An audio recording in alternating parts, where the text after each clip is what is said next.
You're overreacting. Those two words have haunted me for years. My mom used to say them like a damn catchphrase. Stub your toe, overreacting. Break down from stress after working a double shift and being told to wash someone else's dishes. Still overreacting? I guess I should back up. I'm Harper. I'm 22, just finished college last year and have been working part-time at a campus cafe and as a TA for a freshman psych course. Not glamorous, but enough to cover bills and some quiet nights with takeout and bad TV. But for most of that time, I was still living at home, which, from the outside, might sound like no big deal. Free rent, right family dinners, someone feeding the dog when you forget. Nah, my reality was more like this. Imagine you're the manager of a house you don't own, where you don't get paid, and where your coworkers are your teenage siblings who act like they're above doing anything helpful. Now add parents who act like you're the built-in adult nanny. Welcome to my world. I have a younger brother, Miles 18, and a younger sister, Lily 15. They've been treated like royalty since they were toddlers. They never had chores, never got grounded, never had to deal with anything. Meanwhile, I was scrubbing dishes at 10 folding laundry before school and getting guilt-tripped every time I asked for anything that wasn't essential. The running joke was that I was so responsible, but the truth, I just did everything because no one else would, and if I didn't, the house would fall apart. I never wanted to start fights. I always tried to be the chill older sibling, but last week, I broke. Like, full body. I'm done with this shit broke. It was a Thursday. I had just finished a 9-hour shift at the cafe. We were short-staffed. I'd burned my hand on the espresso steamer, and some guy had the audacity to lecture me on oat milk being unnatural while ordering 5 pumps of vanilla in his latte. I came home absolutely wiped, stomach growling, back aching. I walked in, dropped my bag, and immediately smelled something rank. Leftover pizza. I found the box on the counter, open, a half-eaten slice, crumbs all over the floor, and a plate with ranch smeared across it sitting on the coffee table. Miles, as usual, was lying on the couch scrolling TikTok with his socks on the coffee table like he was the king of the damn castle. I blinked, just stood there for a second. Then, from the kitchen, my mom's voice called out, super casual, like I was just part of the furniture. Harper, can you come clean up the table? Miles left his plate again. That was it. That was the moment. I walked into the kitchen, jaw already clenched. Mom, I said, trying to stay calm, I just got off a 9-hour shift. I'm exhausted. Can Miles clean his own damn plate for once? She turned around with that look. You know the one. The passive-aggressive, I'm gonna make you feel like crap kind of look. You're the oldest. You should be setting an example, she said, like she hadn't just ignored the literal teenager doing nothing 2 feet away. Seriously, I said, not even hiding my irritation. I cook, I clean, I pay for my own stuff, and I help with your bills.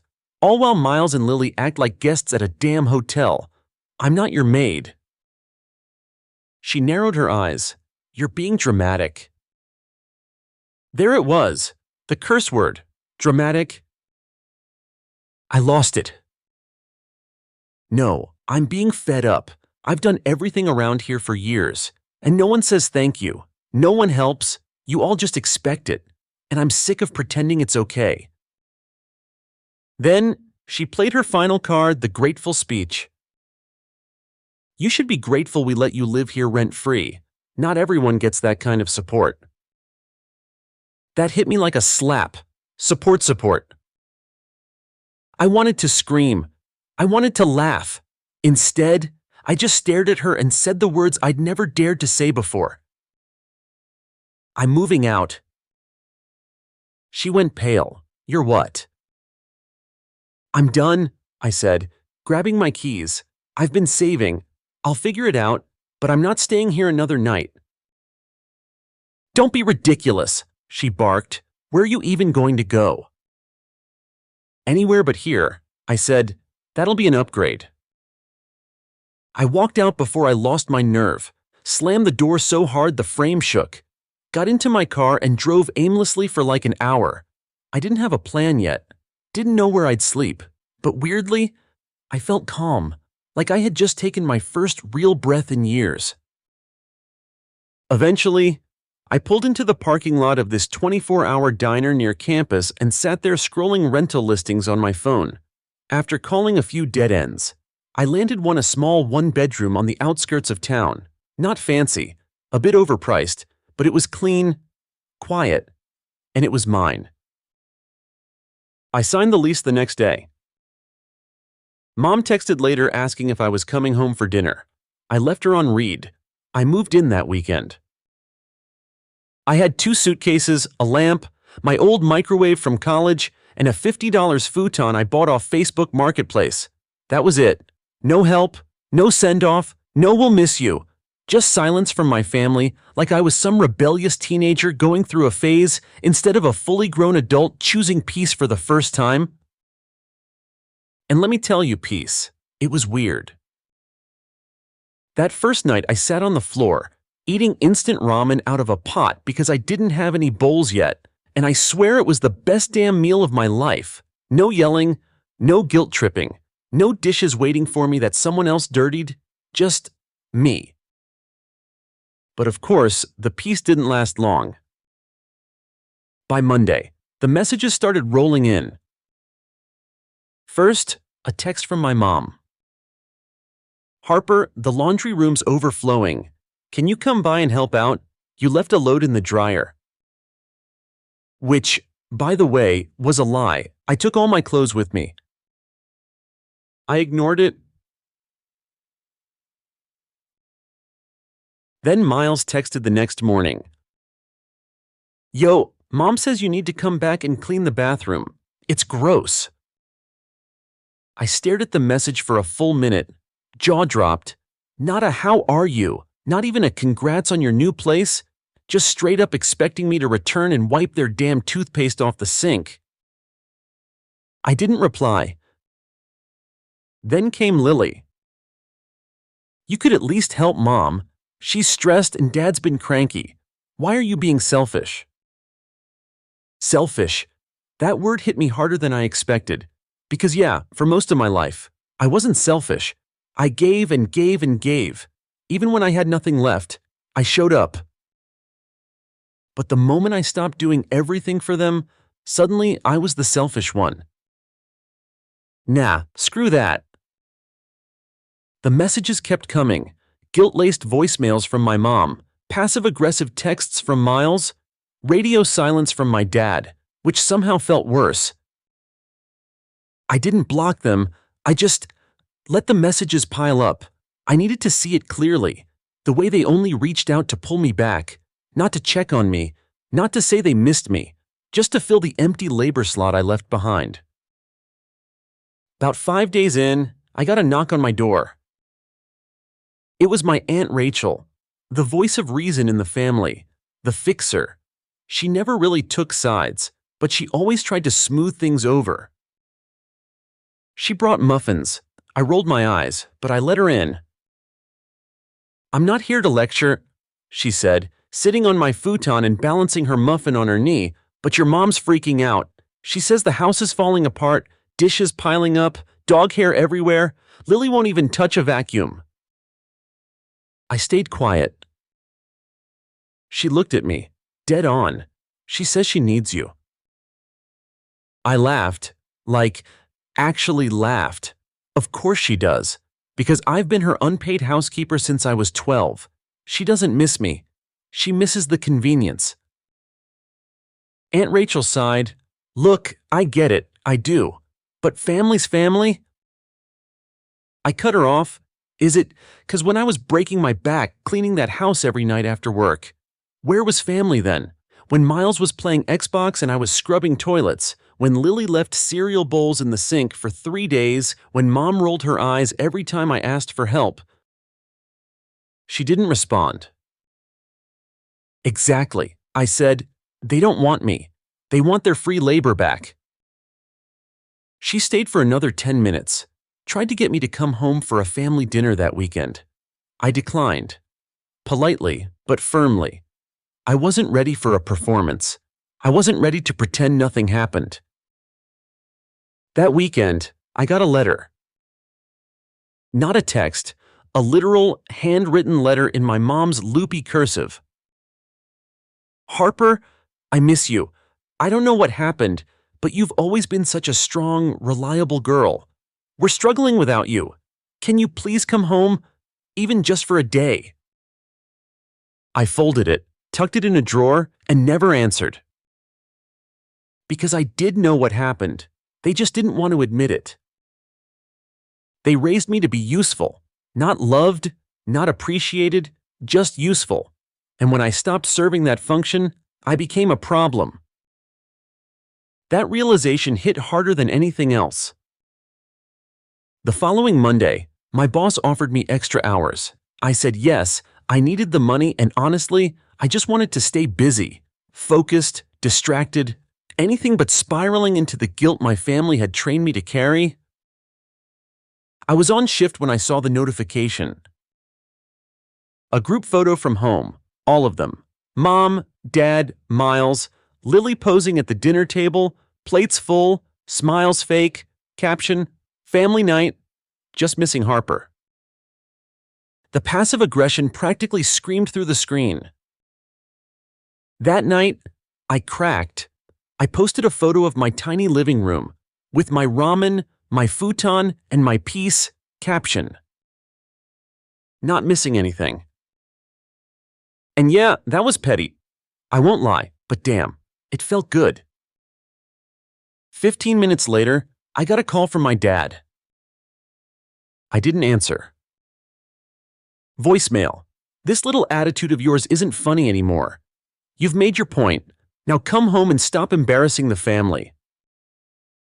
I stared at the screen, blood boiling. Embarrassing the family. All I did was leave. All I did was live. And that alone was considered betrayal. I didn't cry. I didn't scream.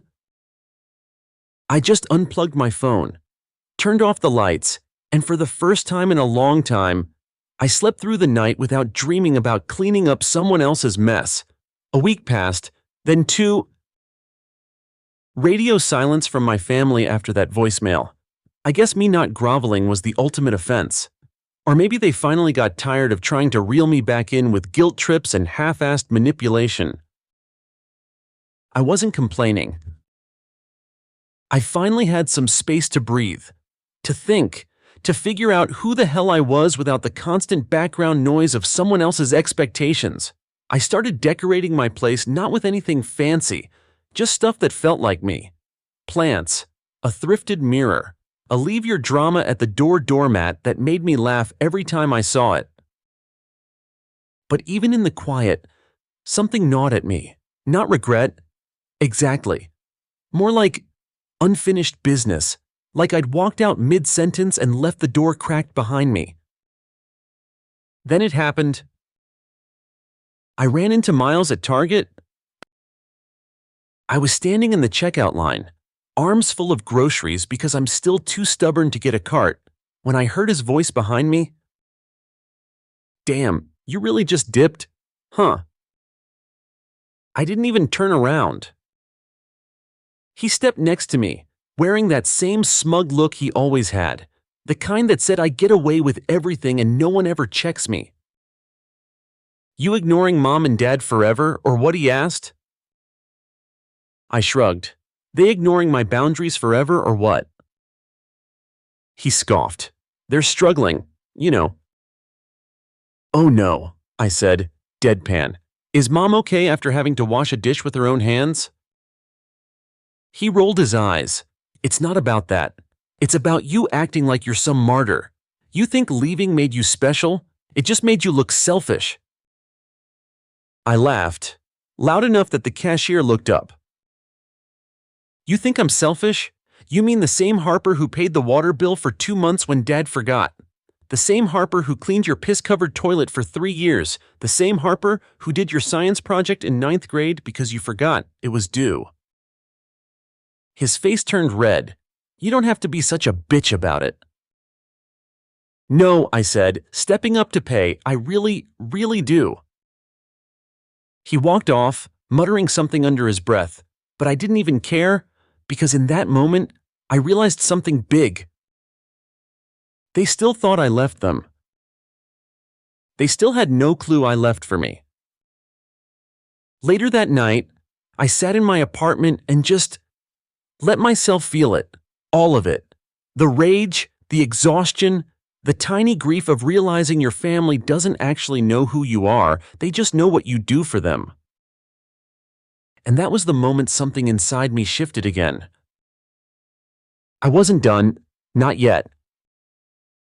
It wasn't about revenge in the dramatic throw a wine glass kind of way. It was more like reclaiming the narrative, letting them know I wasn't the lost child they could shame into returning. I was the one who finally walked out of the fire and didn't get burned. So I posted something, not aimed at anyone, not even that obvious, just a selfie of me in my little apartment, holding a mug of tea, messy bun, no makeup, couch in the background, caption. Peace looks good on me. It wasn't viral or anything, just a post, but people noticed. Old classmates, coworkers, even some cousins I hadn't talked to in years started commenting. Proud of you. You look so happy. This is the glow up. That same night, Mom texted me again. So now you're airing our family drama online. You really need attention that badly. I didn't answer, but I added her number to Do Not Disturb. That, right there, was my boundary. The next morning, I woke up to an email. From my dad. Subject line, this is getting ridiculous. Body Harper, your mother is a wreck. Miles and Lily are lost without you. If you have any sense of decency left, you'll come home and stop this act. You're being dramatic. Enough is enough. I stared at it, reread it, then clicked reply. I kept it short. This isn't an act. It's finally me being real. If you don't like it, that's on you. Then I hit send. And God, that felt good. The funny thing is, the more I ignored them, the louder they got. Like toddlers throwing tantrums when you stop reacting. Mom called my aunt again. My aunt left me a voicemail, all somber. They just miss you. Sweetheart, you could at least come by for dinner, show them you're still part of the family. That's when I snapped. I called her back, first time I picked up a phone call from anyone in my family since I left. Aunt Jen, I said, keeping my voice steady, do you know what being part of a family actually means? She hesitated. Of course, honey, it means showing up. No, I cut in. It means being seen, valued, loved, not used, not expected to perform until you collapse. Harper, I didn't mean... I know you didn't, but please stop calling me to fix what they broke. I'm not the cleaner anymore. I hung up, and that was that. I guess you could say that was the real moment I took control. Not when I left, not when I blocked their numbers, but when I stopped feeling bad for doing it. It was quiet after that.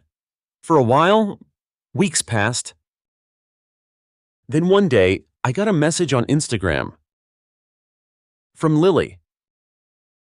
It was a picture of her and Miles standing in the kitchen, the sink overflowing with dishes, the counter a mess, captioned. Happy now. No hey, no how are you, just spite.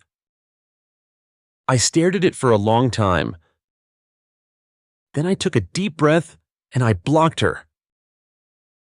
Because the thing is, I was happy. Not because their life was a mess, but because I wasn't cleaning it up anymore. 3 weeks later, the silence wasn't silence anymore. It was peace. I started sleeping better. I started waking up without anxiety curling in my chest like a fist. I even started making breakfast like a real adult: eggs, toast, coffee that didn't come from a drive-thru. And yeah, I know it's not revolutionary, but for someone who used to tiptoe around every morning to avoid waking people up and getting dragged into arguments or guilt trips, that shit felt like freedom. I didn't hear from anyone in the family for a while. Not a text, not a call, not even a backhanded comment on my posts, just nothing. And for a moment, I let myself believe they'd finally gotten it. That maybe, just maybe, they realized I wasn't bluffing, that I wasn't coming back, that I was done being their built-in servant with no opinions or needs of her own. But of course, that didn't last. Because narcissists don't like being ignored. It was a Monday when it started again. I'd just finished a full shift and was grabbing groceries when I got a message from a random number. "You don't get to walk away from family. Harper, don't forget who raised you." I stared at it. I knew who it was. My mom had a new number. Classic move. 5 minutes later, another message from the same number. "Dad isn't sleeping. Miles is falling behind in school. Lily's been crying. All because you had a little tantrum. You made your point. Now come home." The balls on that woman, seriously. I didn't reply. But that night, I couldn't sleep. Not because I was upset, but because I was angry in that slow burn, skin-itching kind of way. Like my body knew I was being tested again. And part of me wanted to respond with a full-on rage text every single thing I'd held back over the years, typed out in all caps and sent with a damn mic drop. But I didn't. I sat on my couch, drinking tea, and started writing something else. A document, a letter, a statement, whatever you want to call it. It was a breakdown of everything I'd done over the years. Every bill I'd paid when they couldn't, every time I babysat instead of going out, every late-night load of laundry, every time I cleaned up vomit, every time I missed work to help them, every single time I bit my tongue instead of standing up for myself. I put it all in writing, not because I was going to send it, but because I needed to see it for myself, to remind myself that what I did mattered, that I wasn't just being emotional or too sensitive. I was used, taken advantage of, and I survived it. The next morning, I woke up to another text, this time from Lily. "Mom said you're ignoring us because you think you're better than us now. Just so you know, we're doing fine. Better without you." I laughed out loud in bed. "Better without me, girl. I saw the picture you sent of the kitchen looking like a post-apocalyptic crime scene. Try again." I didn't answer. Again. But something shifted in me that day. I wasn't just surviving anymore. I was actually starting to live, and I wanted more of that. So I signed up for a community kickboxing class. Nothing intense, just something to shake off the restlessness and anger still stuck in my body like bad static. First class, I walked in nervous as hell. Left that night feeling like a badass. It wasn't even about the punching or the workouts. It was about releasing something. Years of swallowed frustration, years of holding it together while everyone around me fell apart. I started going twice a week, met some cool people. One girl, Jess, invited me out with her group one night, and I went, like, without guilt, without checking in with anyone, just said yes. We got drinks, we laughed. I actually existed outside of my family's orbit for once. And that's when I realized what real revenge was. It wasn't yelling. It wasn't proving a point. It wasn't even cutting them off. It was being happy without them. It was thriving without their permission. A week later, I posted a photo, nothing dramatic, just me at the gym, sweat on my face, ponytail messy, caption: "Healing looks good on me." A few friends commented, Jess reshared it, no big deal. But that night, my aunt called me again. I didn't pick up. She left a voicemail. "Honey, we're really worried. Your mom is upset you keep posting things that make her look bad. People are asking questions. Can't you just let it go and come visit?" I couldn't even be mad. It was hilarious at that point. So I posted again. Just a black screen on my story with the text. If people are asking questions, maybe they should have treated me better. Drop? Of course, that made them lose it. Next morning, my dad emailed me again. This time, it was longer. "Harper, this is getting cruel. You're embarrassing the family. What happened to being respectful? You think you're strong for walking away, but all you're doing is hurting people. You've changed." I read it 3 times, then I hit reply. Typed 3 words. "Damn right I have." Then hit send. That day at work, I got promoted to shift lead. That night, I slept like a baby. It wasn't just about proving a point anymore. I was building a life, piece by piece. One boundary, one workout, one night out, one job win at a time. They kept spiraling. I kept glowing. It was the kind of slow burn revenge no one saw coming. And it felt so damn good. It was a Saturday afternoon when the last thread snapped. I was at my favorite coffee shop, mid-sip of an overpriced but damn good vanilla cold brew, when my phone buzzed. Again, this time, it was a number I didn't recognize. I let it ring. It went to voicemail. Then it rang again. Same number. All right, I was curious now. I picked up. "Harper," came the voice. Low, heavy. "It's Dad." My stomach clenched. He never called, ever. Even when I lived at home, he barely spoke unless it was to lecture me or ask me to drive Lily to soccer or clean the grill or God, whatever. So I knew this call wasn't friendly. "You've made your point," he said, after I didn't respond, "but you've done enough damage. We're calling a family meeting.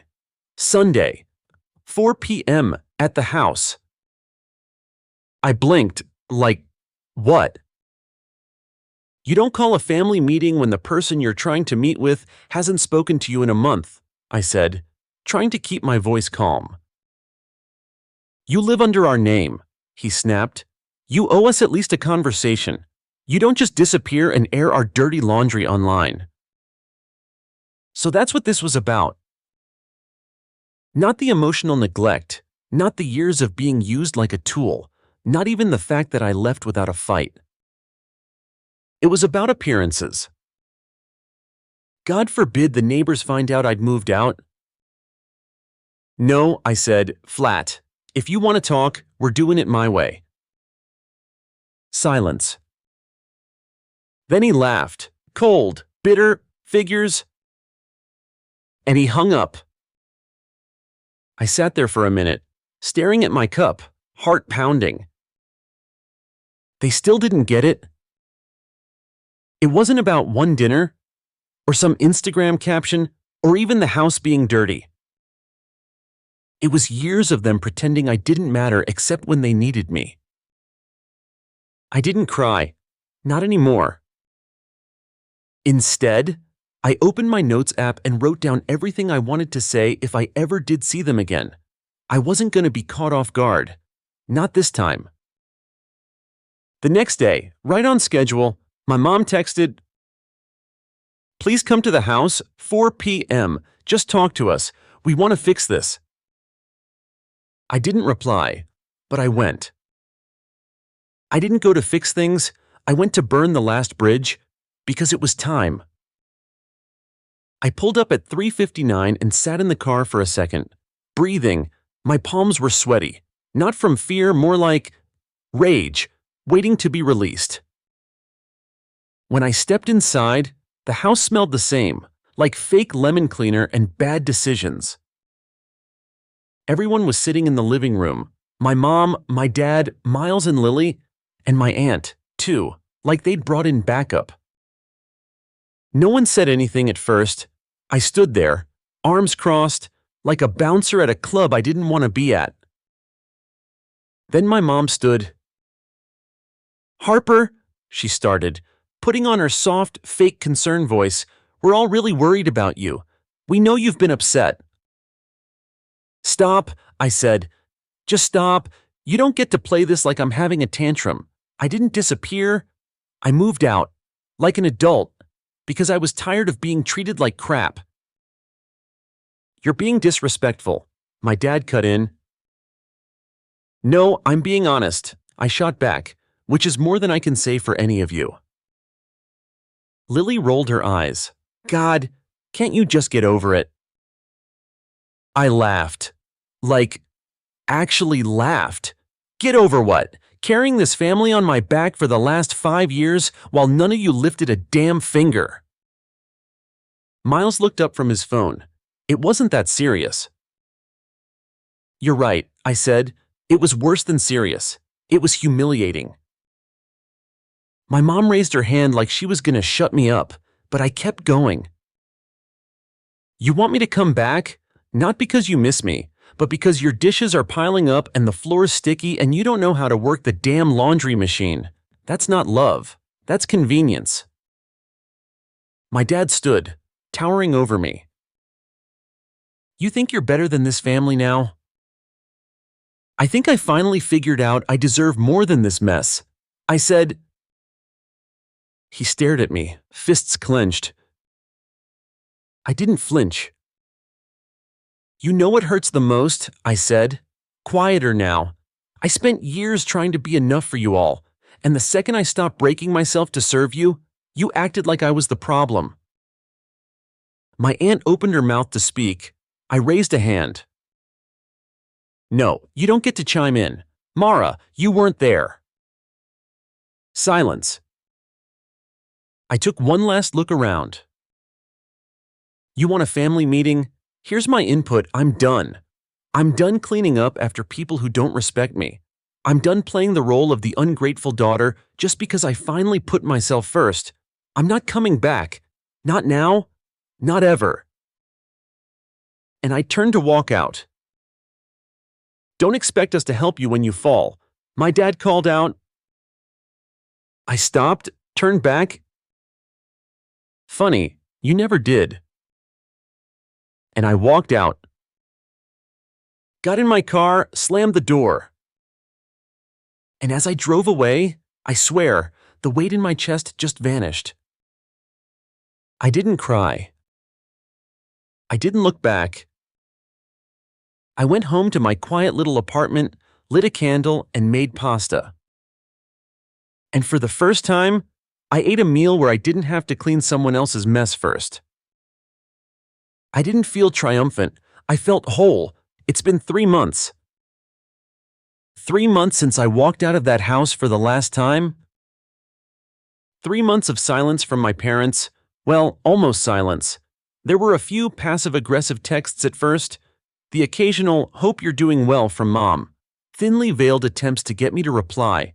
Dad sent me a single message. "Don't forget where you came from." Yeah, thanks for the reminder. But I didn't answer any of them. Because for the first time in my life, silence wasn't a punishment, it was peace. The guilt stopped hitting me like it used to. I started waking up and not immediately checking my phone, bracing for some demand or family drama. No one was expecting me to fix anything. No one was asking me to fold laundry, run errands, or babysit adults who refused to grow up. It was weird at first. Quiet, still, like I'd stepped out of chaos and didn't know what to do with the silence. But I leaned into it. I started learning what I liked. I painted my apartment walls pale green, started running in the mornings, burned candles at night, played music loud while cooking dinner, danced barefoot in my kitchen like a damn movie cliché. And you know what? I was happy. I still worked my job's TA in the mornings. Cafe in the afternoons, but now I had energy at the end of the day because I wasn't carrying an entire household on my back anymore. One afternoon, I ran into Ava, an old friend from high school I hadn't seen since graduation. She looked surprised to see me. "Damn, Harper, you look alive," she said, half joking. "I feel alive," I replied, and meant it. We grabbed coffee and caught up. I told her a little bit about what happened, well, the edited version. She just nodded and said, "Yeah, you were always the one who had it together. Makes sense, you were also the one breaking." That hit hard. That night, I sat on my tiny couch, legs curled under me, sipping wine from a mason jar because I still hadn't bought real glasses, and I thought about all the ways I used to disappear just to keep the peace. How I'd bite my tongue every time Mom called me ungrateful. How I cleaned up after Miles and Lily like it was my job.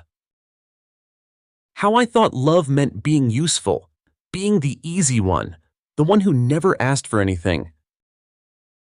But love isn't supposed to feel like servitude. It's not supposed to leave you empty, burnt out, bitter. And if it does, it's not love, it's control. One evening, a letter showed up in my mailbox, handwritten, no return address. I opened it on my kitchen counter.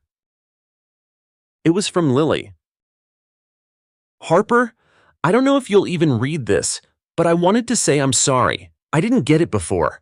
I thought you were just being dramatic when you left, but now I'm doing the dishes every night and taking out the trash and making my own lunch, and I'm starting to realize how much you did. Mom and Dad are a mess. Miles still refuses to do anything, and I miss you. Not just because things are harder without you, but because you were always the one who noticed, the one who saw us.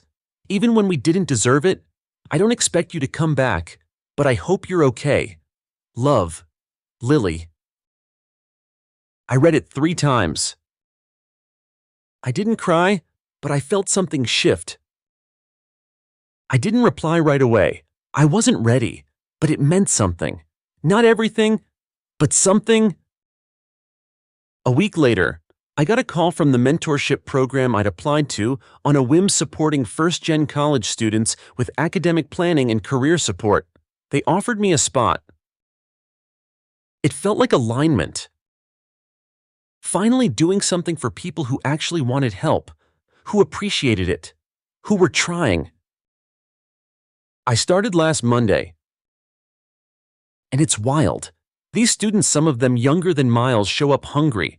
Not for food, but for someone to believe in them, to guide them, not carry them, not babysit them, just walk beside them. And that's the kind of support I'm willing to give. One night after a session, a student lingered behind. "You're, really patient," she said. "Why do you do this?" I thought about that for a moment, then said, "Because for a long time, I gave my energy to people who didn't value it, and now I get to choose who I give it to. That changes everything." She smiled. "Yeah, I want to be like that." And I swear, something inside me healed. A few days ago, I got another message from Mom. Just 4 words. "We miss you, Harper." No apology, no reflection, just a vague attempt at a guilt trip. I deleted it. I didn't need to respond. My absence said everything. And if they ever do figure it out, if they ever truly see what they did, it won't be because I spelled it out for them. It'll be because they finally sat with the silence long enough to hear what I was trying to say all along. Today's my birthday. Nothing flashy, just takeout Thai, a slice of cake from the bakery on 7th, and a few texts from people I actually care about. My phone buzzed earlier. A group selfie from the mentorship team, all smiling, holding a tiny cupcake with a candle. "Happy birthday. Harper, we love you already." I smiled so hard it hurt. Kir jaw till. This is what family can look like, too. Not blood, not obligation, but people who see you, who choose you. And me, I finally chose myself. So, to anyone out there feeling stuck, weighed down, invisible in their own home, here's your permission slip. You don't owe anyone your peace. You don't have to earn love by breaking yourself. You don't need to stay small just to fit someone else's version of good. You can leave. You can build something better. You can make your own damn peace and protect it with everything you've got. I did. And I'm not going back. Story 2. Stay away from Thanksgiving. My mom whispered, "We'll act like you're not our sister." Vesper snapped, and just like that, I was out. No fight, no explanation, no room for discussion. I just nodded, throat tight, and hung up. It was 2 days before Thanksgiving. I was sitting in my tiny apartment, grading essays on the civil rights movement under the soft yellow light of my desk lamp. The place smelled like old coffee and fresh ink. On the couch sat 3 perfectly wrapped gifts, a rare poetry book for Mom, a vintage map for Dad, and a hand-dyed silk scarf for Vesper. They weren't cheap. Neither were the recurring payments I'd been sending quietly every month. $1,600 for Vesper's rent, $400 toward my parents' car loan. I'd been their backup plan for years, and this was how they thanked me. The reason Vesper's boyfriend, Theo, a wellness guru, spiritual influencer, apparently, my job as a high school history teacher, specifically social justice and civil rights, was too heavy for the vibe he wanted for the holiday. They didn't even try to pretend otherwise. Mom sugarcoated it like she always does. "We're just trying to keep the energy light this year. Sweetheart, you understand." Then came the kicker.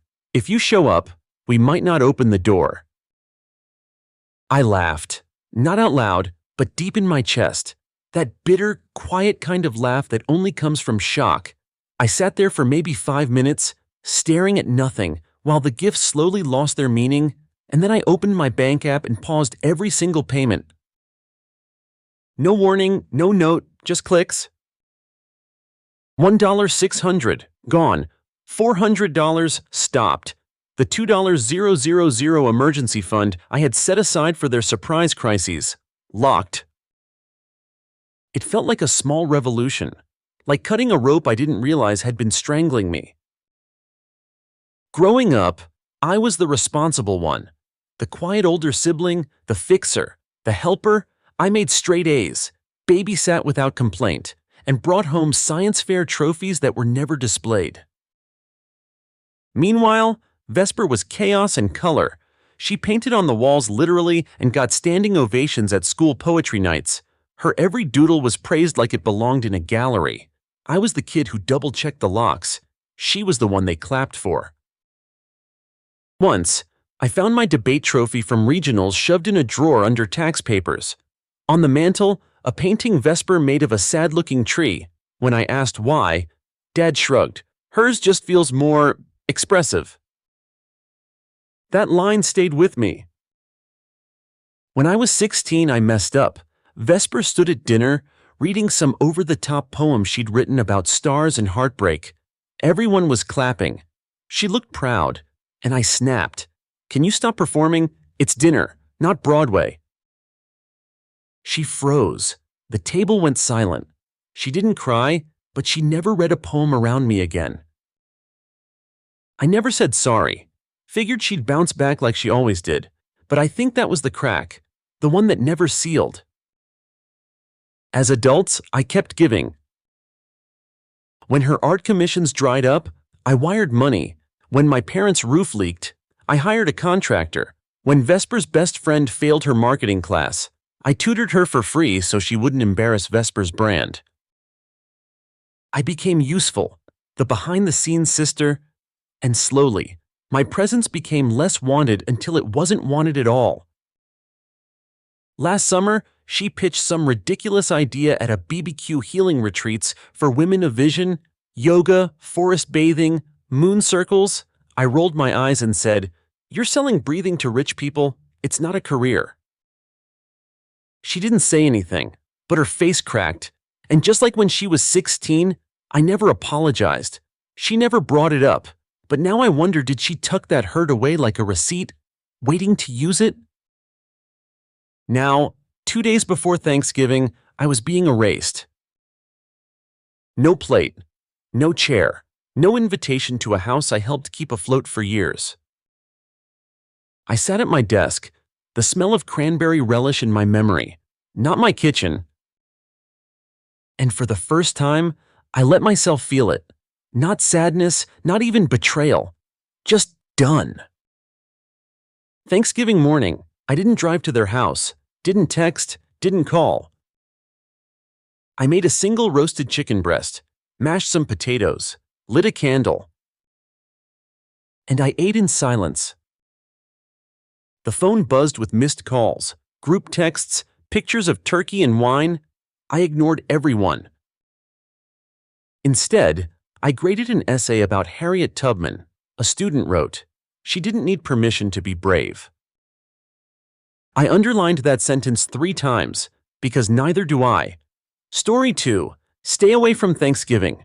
My mom whispered, "We'll act like you're not our sister." Vesper snapped, and just like that, I was out. No fight, no explanation, no room for discussion. I just nodded, throat tight, and hung up.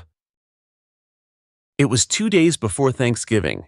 I was sitting in my tiny apartment, grading essays on the civil rights movement under the soft yellow light of my desk lamp. The place smelled like old coffee and fresh ink. On the couch sat 3 perfectly wrapped gifts, a rare poetry book for Mom, a vintage map for Dad, and a hand-dyed silk scarf for Vesper. They weren't cheap. Neither were the recurring payments I'd been sending quietly every month. $1,600 for Vesper's rent, $400 toward my parents' car loan. I'd been their backup plan for years, and this was how they thanked me. The reason Vesper's boyfriend, Theo, a wellness guru, spiritual influencer. Apparently, my job as a high school history teacher, specifically social justice and civil rights, was too heavy for the vibe he wanted for the holiday. They didn't even try to pretend otherwise. Mom sugarcoated it like she always does. "We're just trying to keep the energy light this year. Sweetheart, you understand." Then came the kicker. "If you show up, we might not open the door."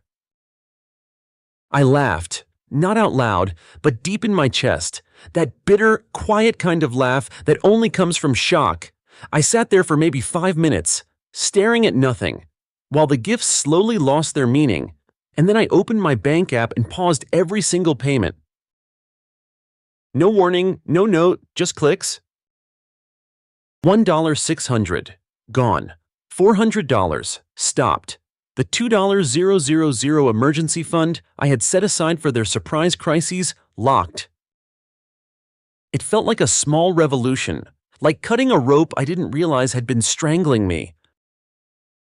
Growing up, I was the responsible one, the quiet older sibling, the fixer, the helper. I made straight A's, babysat without complaint, and brought home science fair trophies that were never displayed. Meanwhile, Vesper was chaos and color. She painted on the walls literally and got standing ovations at school poetry nights. Her every doodle was praised like it belonged in a gallery. I was the kid who double-checked the locks. She was the one they clapped for. Once, I found my debate trophy from regionals shoved in a drawer under tax papers. On the mantle, a painting Vesper made of a sad-looking tree. When I asked why, Dad shrugged. "Hers just feels more expressive." That line stayed with me. When I was 16, I messed up. Vesper stood at dinner, reading some over-the-top poem she'd written about stars and heartbreak. Everyone was clapping. She looked proud, and I snapped. "Can you stop performing? It's dinner, not Broadway." She froze. The table went silent. She didn't cry, but she never read a poem around me again. I never said sorry. Figured she'd bounce back like she always did. But I think that was the crack, the one that never sealed. As adults, I kept giving. When her art commissions dried up, I wired money. When my parents' roof leaked, I hired a contractor. When Vesper's best friend failed her marketing class, I tutored her for free so she wouldn't embarrass Vesper's brand. I became useful, the behind-the-scenes sister, and slowly, my presence became less wanted until it wasn't wanted at all. Last summer, she pitched some ridiculous idea at a BBQ healing retreats for women of vision, yoga, forest bathing, moon circles. I rolled my eyes and said, "You're selling breathing to rich people? It's not a career." She didn't say anything, but her face cracked. And just like when she was 16, I never apologized. She never brought it up. But now I wonder, did she tuck that hurt away like a receipt, waiting to use it? Now, 2 days before Thanksgiving, I was being erased. No plate, no chair, no invitation to a house I helped keep afloat for years. I sat at my desk, the smell of cranberry relish in my memory, not my kitchen. And for the first time, I let myself feel it. Not sadness, not even betrayal, just done. Thanksgiving morning, I didn't drive to their house, didn't text, didn't call. I made a single roasted chicken breast, mashed some potatoes, lit a candle. And I ate in silence. The phone buzzed with missed calls, group texts, pictures of turkey and wine. I ignored everyone. Instead, I graded an essay about Harriet Tubman. A student wrote, "She didn't need permission to be brave." I underlined that sentence 3 times, because neither do I. The day after Thanksgiving, I walked past the gifts still sitting on my couch, wrapped tight, perfect corners, unopened. They looked like proof of a version of me that still cared what they thought. By noon, I had boxed them up and donated the whole lot to a local shelter. Later that night, I got a call from Aunt Carol. Her voice was sharp, confused. "Why didn't you come to dinner?" My heart paused for a second. Then she added, "Vesper told us you were too busy grading papers." I nearly dropped my phone. Too busy after they uninvited me, after that whole vibe drama. I could barely speak. The lie hit harder than the rejection. "She said you were stressed, that it was your choice," Carol added gently. I bit the inside of my cheek. Choice, no. They chose to cut me out. They just didn't want anyone to know. I didn't correct her. I couldn't. Not yet. I just muttered, "Yeah, I guess it got too hectic," and hung up. I sat down, staring at the phone. I thought I had been hurt before, but this was next level. Not only did they lock me out of Thanksgiving, now they were rewriting the story, making me the one who left. By Saturday, the real twist came. A student I'd mentored, Maris, reached out. Quiet kid, used to stay after class, especially on the tough days. Her message was long, but one line hit me like a gut punch. "I was at your parents' house for Thanksgiving. I didn't know you were that Aaron until I saw your photo on the wall." Apparently, Maris was dating Theo's younger sister, so she'd come along for dinner and heard everything. The snide comments, the dismissals. She's obsessed with trauma. She makes her students read all that depressing crap. She probably would have made the whole dinner about race or the patriarchy. They laughed. Theo laughed. My mom, she means well, but she's intense. Vesper, she's just exhausting. Then Maris spoke up. Told them I helped her pass high school when no one else believed in her. Told them I stayed late to help her prep for college interviews, that she wouldn't be where she is now without me. And how did they respond? Laughed, said she was brainwashed. I read her message 3 times, my vision blurring at the edges, not just because of what they said, but because Maris stood up for me, even when I hadn't asked her to. Then she said, "I'm sorry for how they treated you. You were the only adult who saw me back then. I won't let them erase you." An hour later, she posted her story online. Not a rant, not some angry call-out, just the truth. "I met my favorite teacher's family this Thanksgiving," she wrote, "and I watched them laugh at her behind her back." She shared what I had done for her, how I stayed after school, how I never made her feel dumb, how I talked about injustice and made it real. Then she ended with, "They say she's too heavy, but I say she changed my life." The post exploded. By Sunday night, it had hundreds of shares, dozens of comments. People in town started talking.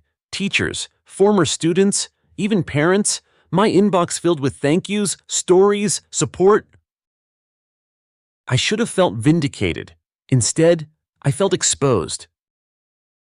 Monday morning, I showed up to school expecting whispers, and I got them, but I also got something else: respect. Other teachers nodded at me in the halls. The principal stopped me and said, "That post? That was something." Then he added, "We've got a new leadership team forming, curriculum redesign. Want in?" I blinked. "Seriously?" He smiled. "Seriously, we need voices like yours." I said yes before I could overthink it, and just like that, the thing they tried to make small about me, my teaching, was now the thing lifting me up. But of course, it didn't end there. By Tuesday, the texts started rolling in. From Vesper, "You had to make it about you, Theo's getting hate. Our reputation is being dragged. You need to fix this." From Mom, "You embarrassed the family. This needs to stop. You've made your point." Then a voicemail. "You've always been so dramatic. Aaron, you don't have to ruin everyone's life just because you're upset. You're better than this." The gaslighting made my blood boil. I didn't post the story. I didn't plan for Maris to be there. I didn't tell anyone a lie. But somehow, in their world, this was still my fault. And just when I thought it couldn't get more twisted, Dad stepped in. I got an email from the school board, a formal complaint claiming I was emotionally unstable, that I'd created a toxic environment in my classroom. The sender, my own father. He cited public posts and student manipulation. I stared at it, numb. The man whose car I helped pay off, who I called after every graduation, who said nothing when I was disinvited from Thanksgiving. Now trying to tank my career. I walked straight into the principal's office. Trembling. "I need to talk to you," I said, voice shaking. He closed the door and handed me a printed copy of the email. "This came in this morning," he said, "already flagged as biased." I stared at him. "We've got your back," he continued. "This is a personal issue. It won't affect your role here." The relief hit me so hard I nearly sat down on the floor. But the anger, the betrayal that stuck. My own father tried to destroy the one place I was still safe. That night, I sat alone in my apartment, phone off, laptop shut, just me, a mug of tea, and silence. Then came the knock. I opened the door. It was Vesper. Her eyes were red, mascara smudged, hair a mess. "You need to make this stop," she said. "I'm your sister. You owe me." I looked at her, really looked, and all I saw was someone who'd never seen me, not once. "No," I said, "I don't owe you anything." "You ruined Theo's career?" she cried. "My gallery dropped me. You let that post go viral." "I didn't post it," I said calmly. "I didn't write a word of it." "But you didn't stop it." "No," I said, "I didn't." She was silent for a second, then whispered, "So that's it." I nodded. "That's it." Then I shut the door. and it felt like closing a chapter that had been open way too long. That night, I finally replied to Maris's message. "Thank you," I wrote, "for seeing me, for telling the truth, for standing up when I couldn't." Her reply came quickly. "You stood up for me first. A week passes. I keep thinking things will quiet down, but they don't. The fallout keeps unfolding like some slow-motion wreck I can't look away from." Theo deletes his Instagram. Vesper wipes her socials clean. Mom starts messaging mutuals, spinning a new version. "We never meant to exclude Aaron. It was all a misunderstanding. She chose distance. We tried." Bullshit. I ignore it, but inside, I'm boiling. They don't want accountability. They want the mess cleaned up without admitting they ever made one. The day after Vesper showed up at my door, she sent a text. "We're family. Aaron, no post should ruin that." I stared at it for a long time. A post, not the years of being dismissed, not being uninvited from Thanksgiving, not Dad trying to destroy my job. Nope, to her, it was just a post. I didn't reply. Instead, I poured my energy into something that actually mattered. Maris and I got coffee. She told me about the college writing program she'd gotten into, said she wanted to use her voice tell real stories, start a blog. "I want to do what you do," she said, "just for people like me who need to be seen." Her eyes were so bright, so sure. She asked if she could include me in her upcoming project, Teachers Who Changed My Life. At first, I hesitated. Being seen had brought so much chaos, but I said yes, Hewitt. Because if someone like her could risk speaking truth, so could I. A few days later, she sent me a draft. It was beautiful, honest, vulnerable, real.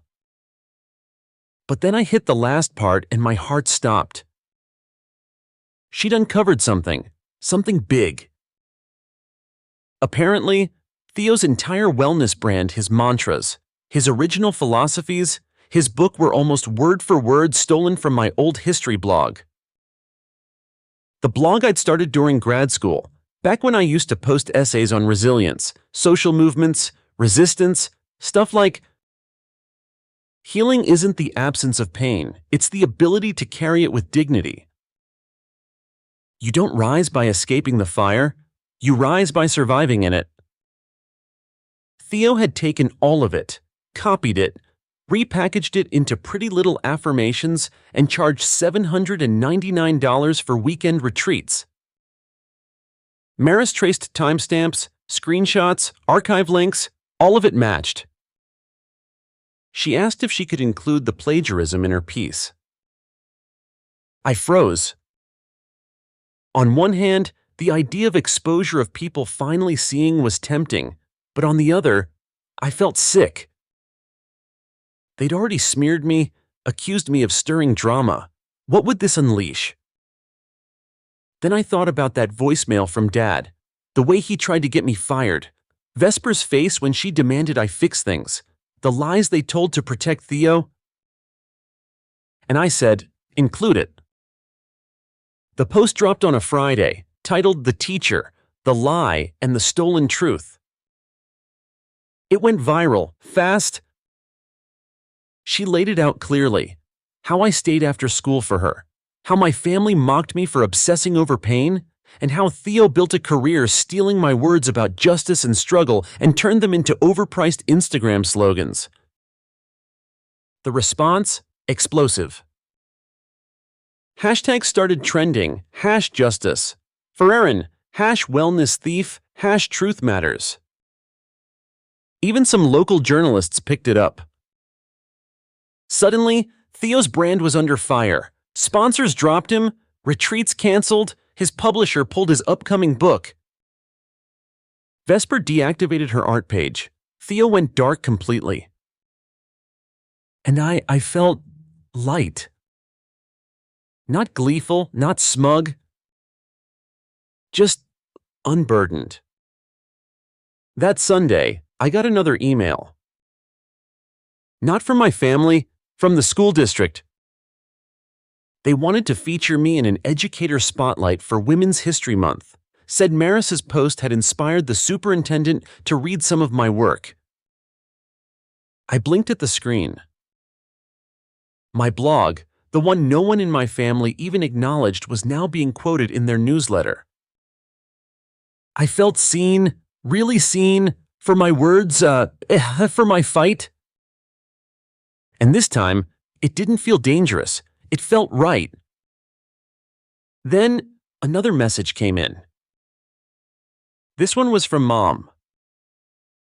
We should talk. You've made your point. That was it. No apology, no I'm sorry for what we said, no mention of Dad's email to the board. Just, you've made your point. I laughed out loud in my kitchen. It was like she thought this was some long tantrum, like I'd flipped a table and now needed to come back to the family. No, thanks. Vesper followed up. You could have just asked for credit. What? As if I'd wanted Theo to plagiarize me in the first place. As if my ideas were theirs to borrow because we're family. They never understood consent. Not with emotional labor, not with money, not with me. So I ignored them both. Again. And it felt like reclaiming something I didn't even realize I'd lost. At school, things shifted. A student named Tal asked if I'd mentor them for a history fair. Another kid left a sticky note on my desk. Thanks for being real. And Maris, she dropped off a printed copy of her post. Signed it. I framed it and hung it next to my desk. Every time I saw it, I remembered my story matters, even if my family refuses to tell it right.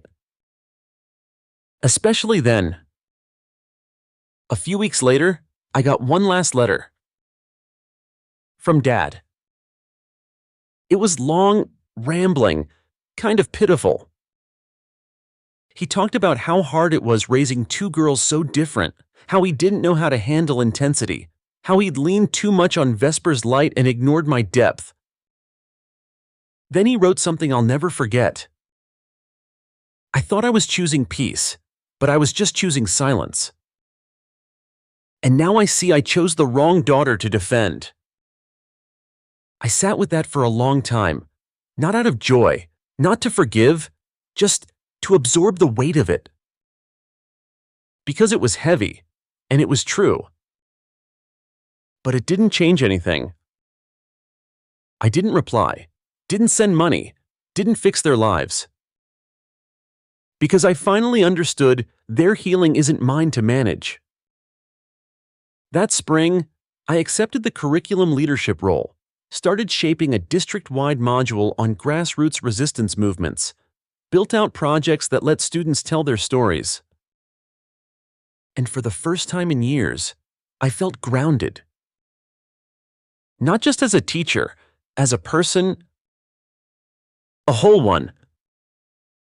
I still keep Maris's signpost framed, still sip tea by the window on weekends, still haven't reconnected with my family. And that's okay. Because I finally learned love without respect isn't love, family without truth isn't family, and silence, it's not peace. It's just the absence of noise. Spring rolled in quiet and slow. The tulips outside my building pushed through the frost, stubborn and bright. Something about them reminded me of myself, soft but relentless. By then, the storm had passed. The Theo scandal was old news. Vesper had resurfaced on a new handle, posting pastel watercolors and crystal grids with captions like, "Healing isn't linear and the truth always finds light." Not once did she mention what happened. Not once did she apologize. But that's the thing about people like her, they heal only the part of the story that fits their image. The rest gets buried. And I was finally done digging up what they refused to face.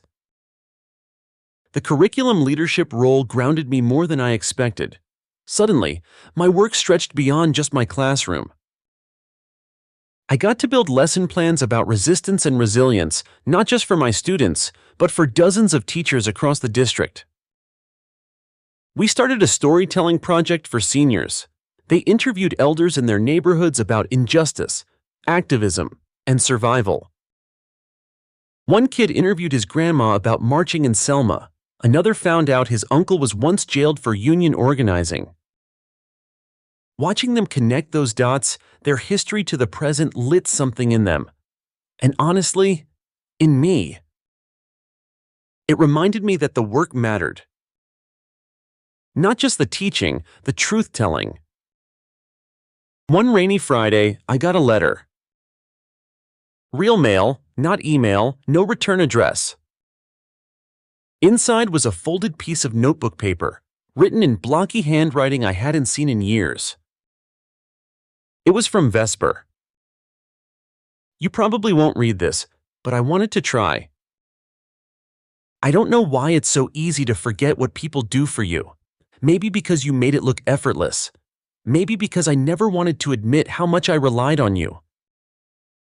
She talked about the roof, the rent, the tutoring, mentioned how after the scandal, her galleries dried up, said she finally got a job at a bookstore, part-time, that it was the first time she'd had to pay rent on her own.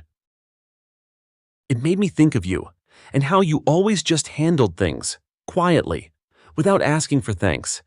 I'm sorry I never said it. It wasn't a full apology, not really. But it wasn't nothing. At the bottom, she wrote, "If you ever want to talk, I'd like to try. I miss you. Ves." I folded it carefully and tucked it away, didn't respond, didn't rip it up either. I wasn't ready, but I wasn't angry. Not anymore. Late April, my principal nominated me for a statewide teaching award. I almost declined. The thought of being recognized made my skin crawl. Too many years of being ignored had taught me not to expect acknowledgement.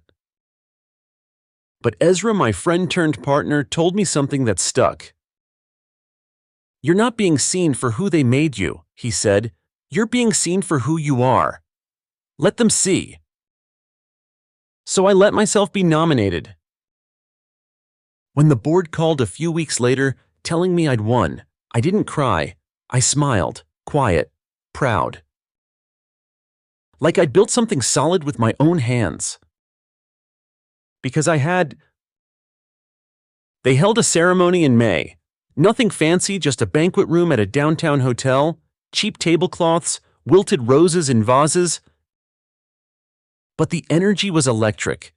Teachers from across the state, former students in the crowd, one even drove 2 hours just to give me a hug. Maris came, too. She wore a sunflower dress and brought a copy of her blog in a little binder. "I printed it for you," she said, smiling. I squeezed her hand. When they called my name and handed me the plaque, something cracked open in me. Not a breakdown, more like a release. For every time I was dismissed, for every time my passion was mocked, for every rent payment I made, roof I patched, poem I shut down. This was mine, not given, earned. That night, I posted a photo from the ceremony, just me, smiling, holding the award. No tags, no caption, just the moment. It wasn't a message to my family, but I knew they'd see it. And they did. The next morning, Mom called. I didn't pick up, but I listened to the voicemail. "We saw the photo. We're proud of you, sweetheart. We've always been..." I laughed, not cruelly, just tired. Because that's how it always was. They'd dismiss, erase, then try to rewrite the ending when it suited them. But this time, I wasn't giving them editing rights. In June, I took a solo trip to the coast, rented a tiny cottage with peeling paint and creaky floors and salt air in every breath. Each morning, I walked barefoot through the sand, let the waves tug at my feet, let go of something invisible and old.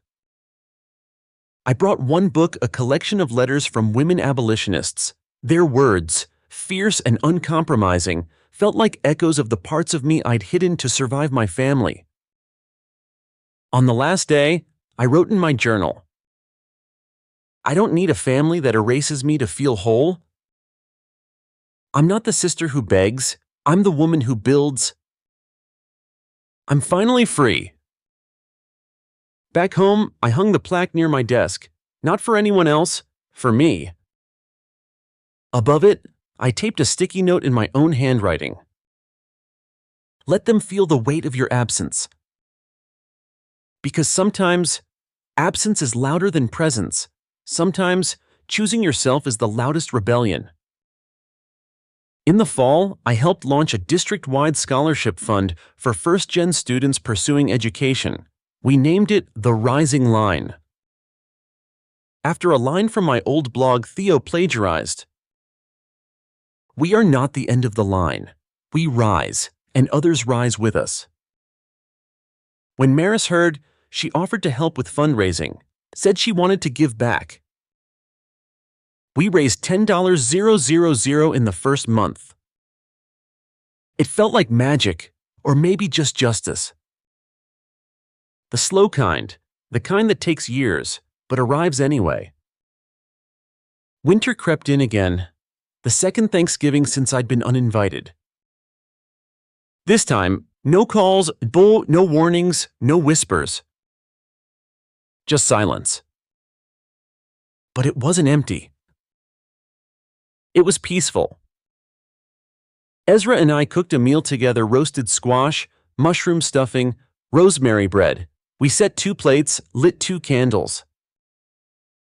I didn't think about cranberry relish, didn't think about the scarf I never gave Vesper, didn't even flinch when I saw a sponsored ad for Theo's old retreat center, now up for lease. Instead, I smiled. Peace. Because I wasn't locked out anymore. I'd walked out and built something better. Story 3, I was 10 when I first held pruning shears in my hand, my fingers too small to close them properly. My grandfather crouched beside me in the dirt, his voice gravelly with age but soft. "Amara," he said, nodding to the vines, "these are our heart.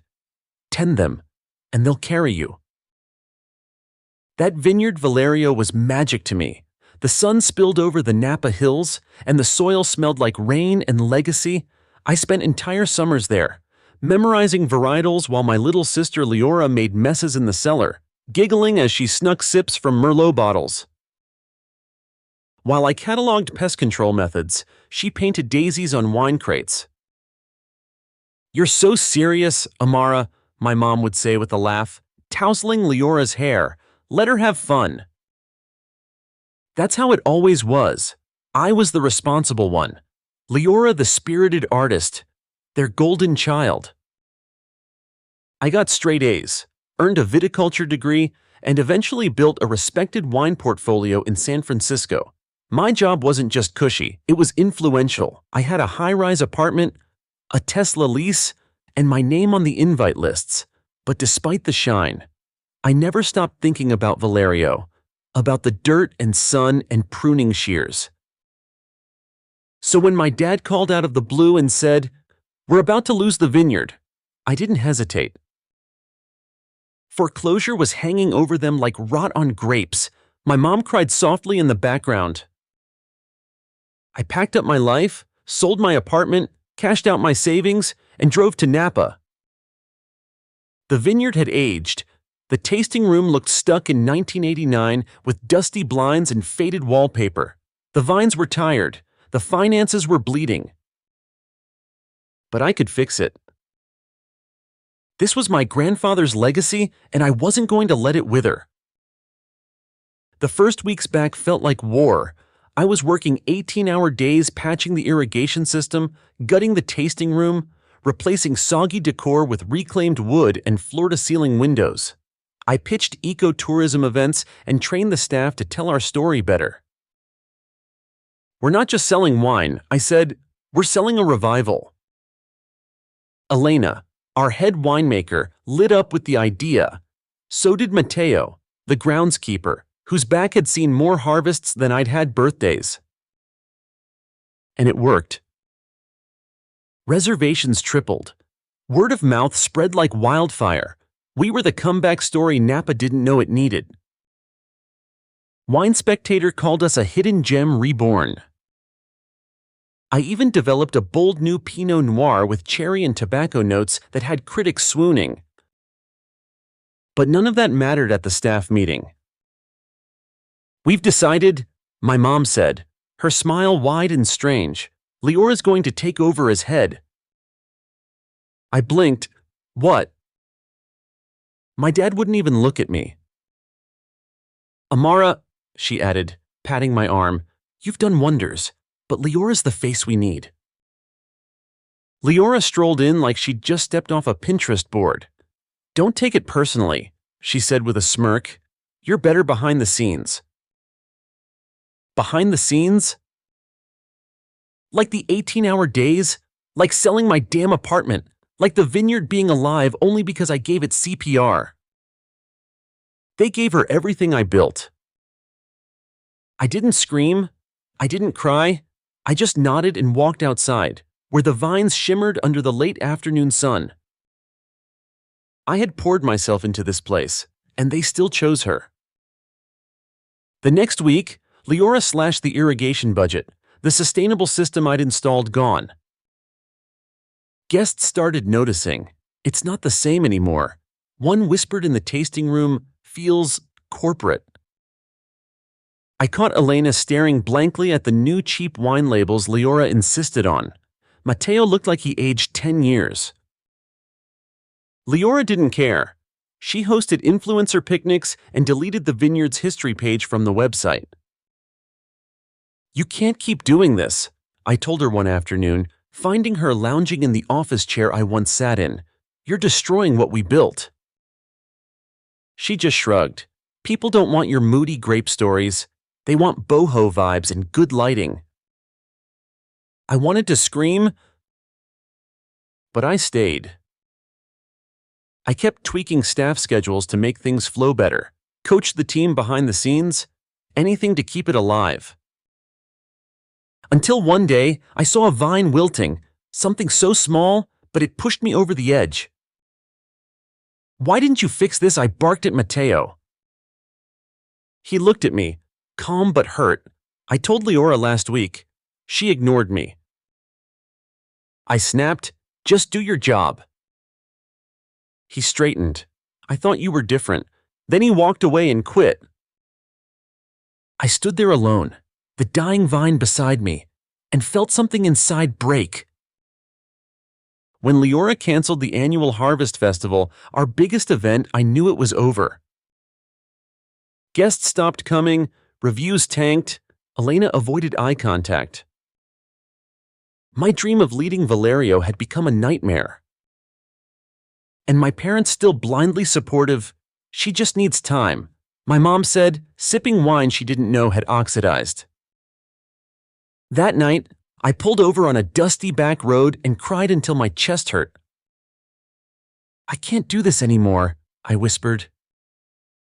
But in the quiet, something shifted. I thought of that 10-year-old girl gripping shears, dreaming of being in charge, of making something real. If Valyrio wouldn't have me, maybe something else would. I didn't sleep that night. My car sat idle beneath the stars, Napa's hills silent around me. The pain was still raw, my parents' betrayal, Leora's smugness, Matteo walking away because of my misdirected anger.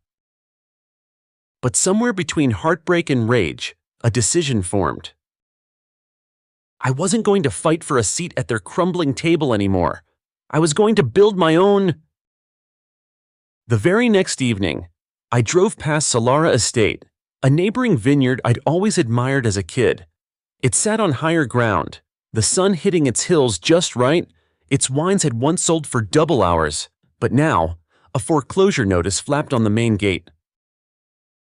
I slammed on the brakes. This was it? Solara had richer soil, modern infrastructure, and something Valyrio didn't anymore: potential. Fear clawed at my ribs. I'd already sold everything for Valyrio: my apartment, my savings. Did I really have anything left? I called my old realtor from San Francisco anyway. I want Solara, I told him, my voice calm despite the storm in my chest. 2 weeks later, it was mine. Buying it was a gamble, but it felt like reclaiming part of myself. Solara wasn't just a vineyard, it was a blank slate, a place where I could lead without being overshadowed by Leora's glitter or my parents' tunnel vision. But I knew I couldn't do it alone. I found Elena sorting grapes in the Valyrio cellar, still loyal despite Leora's chaos. I'd avoided her since the wine blend fiasco with the critic, still ashamed of how I'd dismissed her instincts. I was wrong, I told her quietly. I was arrogant and I hurt you. I'm starting over at Solara. Will you come with me? She looked at me for a long moment, then she nodded. Let's do it right this time, she said. Her forgiveness felt like water after a drought. We hit the ground running. Solara became our mission. By day, I sketched designs for the tasting room and pored over sustainability plans. By night, Elena and I tasted blends and argued about notes and acidity until we found our rhythm. Together, we crafted a signature rose with hints of strawberry and citrus, light, crisp, bold, just like I wanted our future to taste. Elena swirled a glass one night, smiling, "This rose is you." I smiled back, and for the first time in months, I felt seen. Still, there was one more bridge to rebuild. Matteo. The man who walked away when I let stress and grief get the better of me. I found him tending his own tiny patch of vines outside town. He didn't look surprised to see me. I messed up. I said, "No excuses.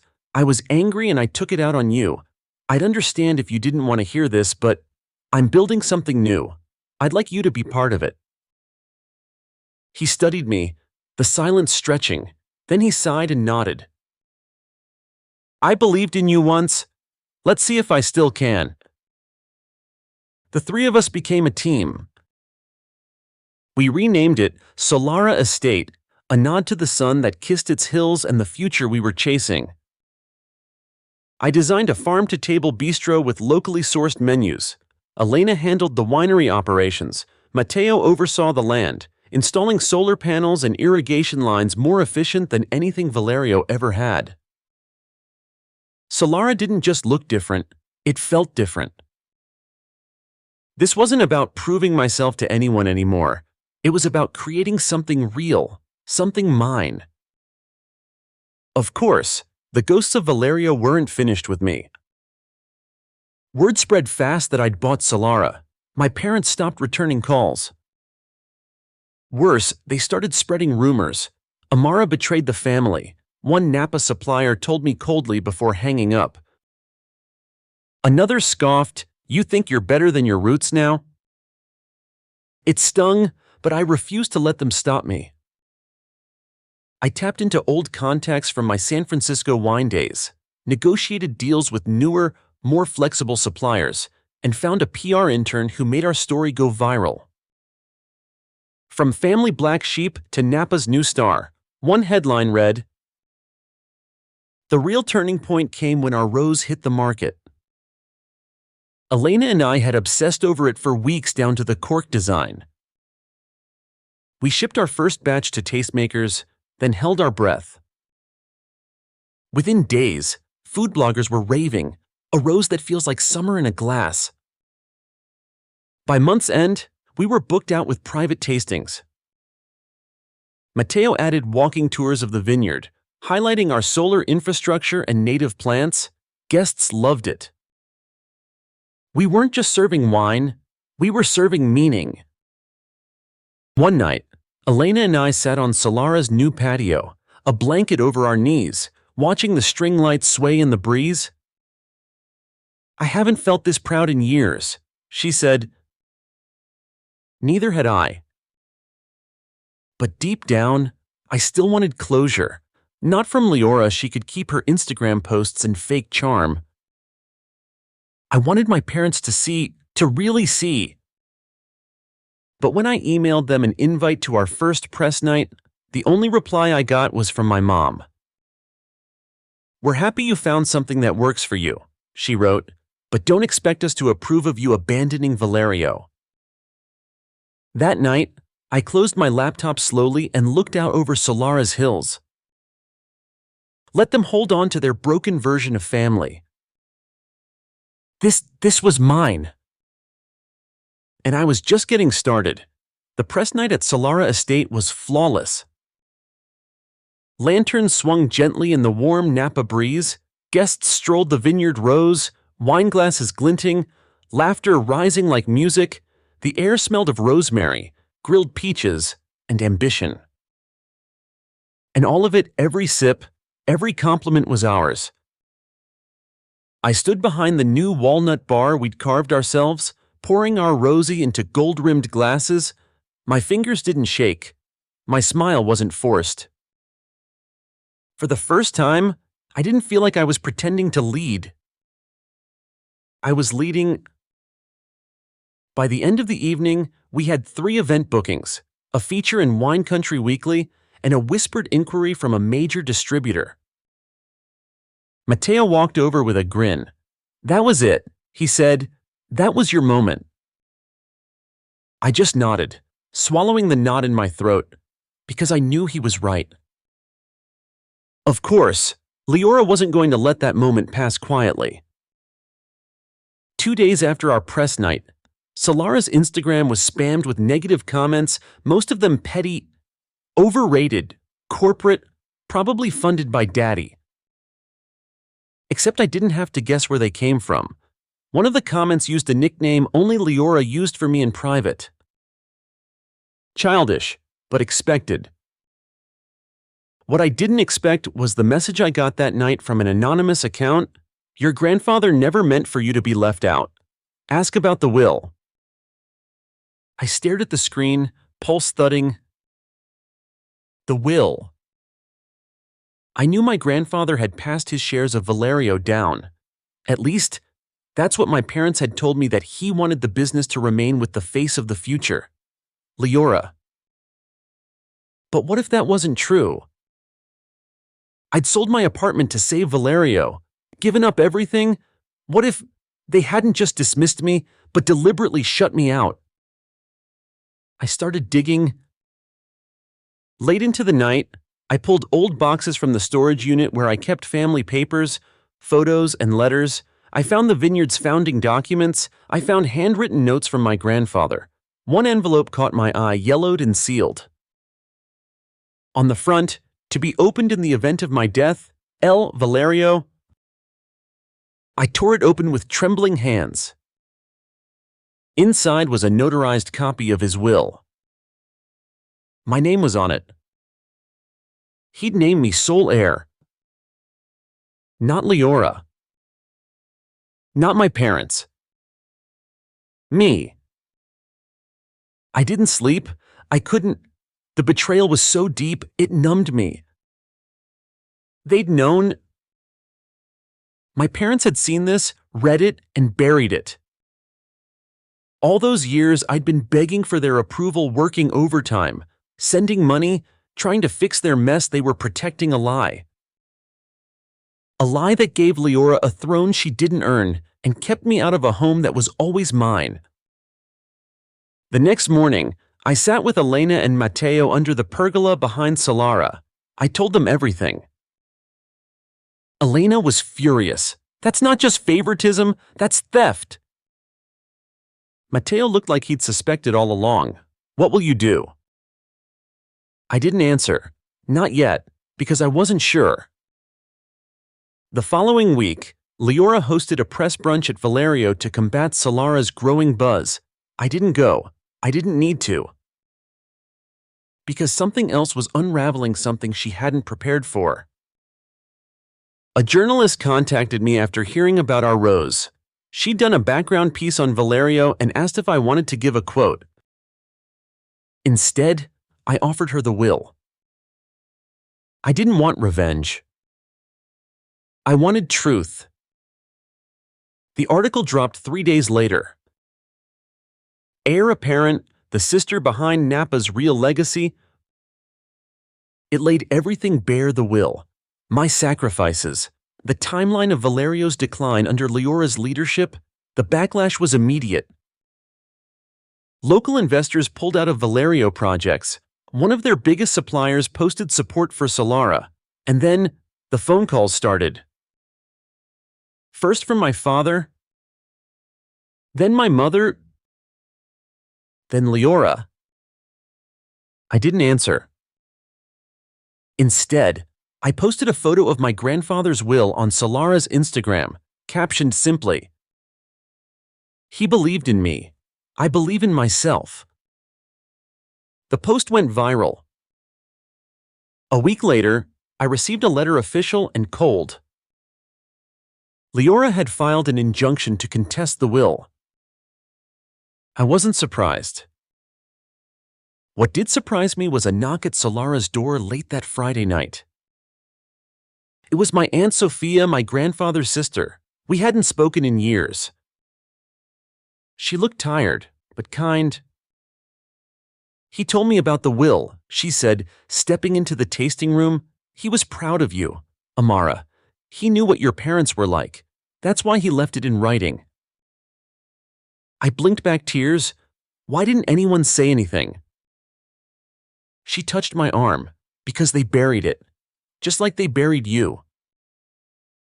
Her words haunted me all weekend. They buried you. It wasn't just about the vineyard. It was about my whole life. The childhood report cards they ignored, the adult choices they undermined, the way they clung to Leora's shine while I held everything together in the background. And still, part of me had wanted their love. But that part, it was fading.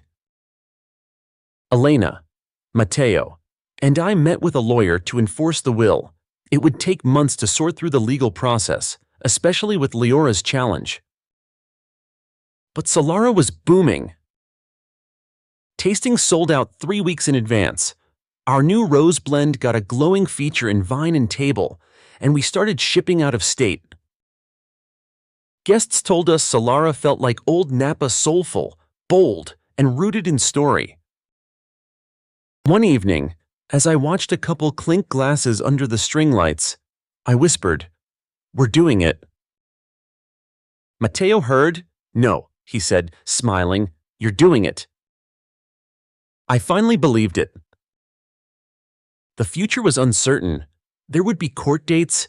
There would be more drama. But I didn't need their permission anymore. Not my parents'. Not Leora's.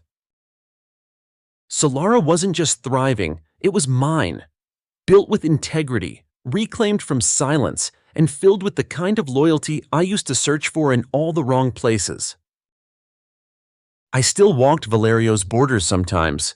The vines there were tangled, tired, their soul was fading. But here at Solara, everything was in bloom. And I was just getting started. The hearing was scheduled for Monday morning. That weekend, I barely slept.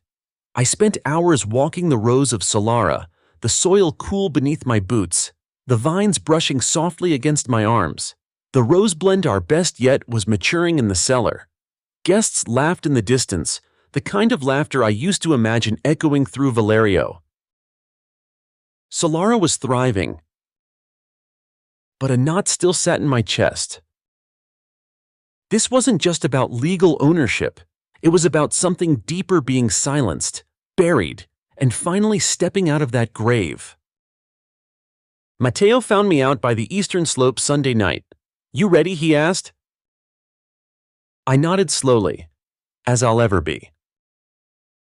He handed me a small envelope. "Elena wanted you to have this." Inside was a photo grainy, sunlit from when I was 16. I was crouched in the dirt beside my grandfather, pruning vines, dirt smudged on my cheek, eyes bright. On the back, she'd written, "You were always the heart of it." The courthouse was beige and bland, nothing like the place where my life was about to shift. My lawyer spoke first, presenting the original will. He laid out a clear case, the notarized document, the paper trail proving it was valid, and the timeline showing my parents' concealment. I sat still, hands clasped tight, heart pounding. Then Leora's lawyer stood. They tried to paint me as unstable, obsessive, claimed I'd exaggerated my contributions, said I had no proof that my sacrifices meant more than Leora's public presence.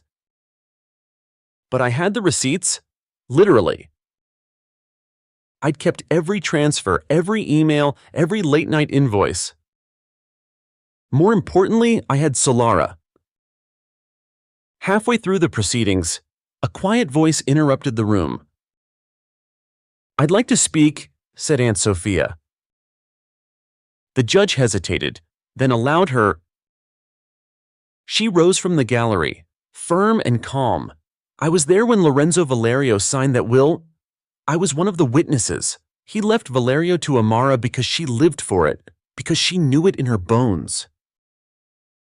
She turned to my parents seated stiff and stone-faced beside Leora. "And you buried that because you wanted control." The courtroom was silent. I didn't cry, but something in me finally loosened. The ruling came in my favor. Unanimous, The judge declared me the rightful heir to Valyrio Vineyards. I didn't celebrate. Not at first. Instead, I drove to Valyrio late that night, parked by the gate, and walked the rows under moonlight. The vines were dry, unkept, their leaves yellowed, the irrigation clearly neglected. Leora had tried to shine, but you can't fake care, not with vines, not with people. The next morning, I announced my decision publicly. I will not be returning to Valyrio. I wrote, "My grandfather left it to me, but what I've built at Solara, what we've built, is where my legacy lives." The media picked it up. Rightful heir walks away from Valyrio. Solara estate shines with quiet power. For weeks, my parents didn't reach out. Until they did. A letter, thick envelope, my father's handwriting. No apology. Just regret.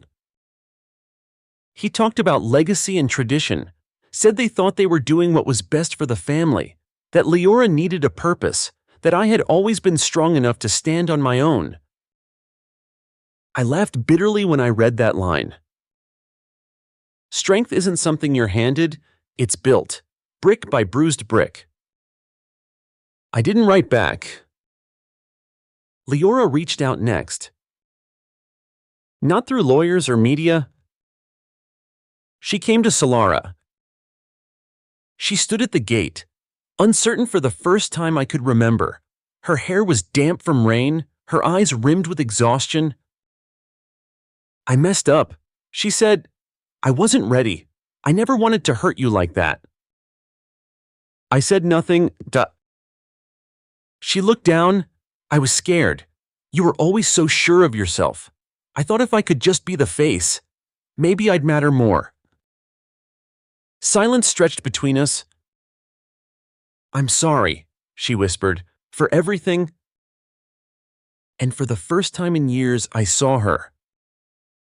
Not as the golden child, not as the symbol of my erasure. Just my sister. Wounded, lost, maybe growing.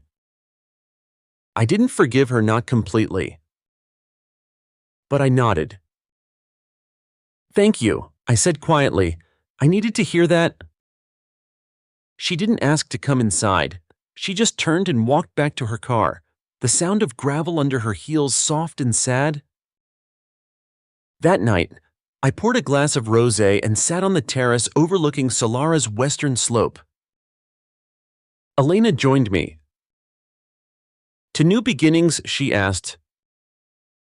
I lifted my glass, "To roots that grow stronger when cut."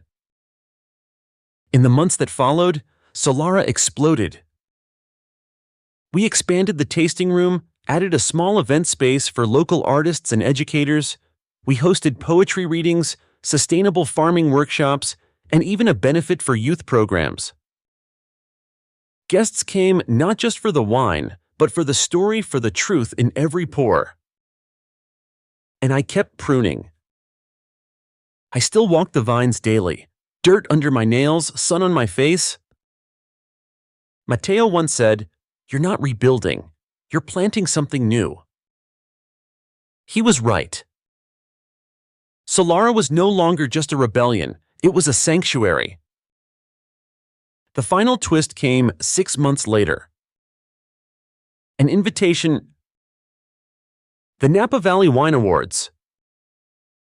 Solara was nominated. I almost didn't go, but my team insisted. I wore a deep blue dress and no makeup, the way I used to when I worked in the field. I sat with Elena and Matteo, hands folded in my lap, breath shallow as they read the nominees. Then my name. Solara Estate, Best New Vineyard. The room clapped. I stood, stunned. On stage, I looked out at the crowd. My parents were there. So was Leora, their faces unreadable. I spoke slowly. This award isn't just for wine, it's for truth, for the roots that held even when the branches were cut. A beat. And to anyone who's ever been overlooked, grow anyway. When I stepped off stage, I felt light. Free! No longer chasing someone else's version of success.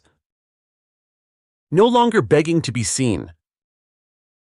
Solara didn't just carry me, it became a reflection of everything I'd fought to protect. My grandfather's voice echoed in memory. "Tend the vines, and they'll carry you." He was right. They did, and they always will.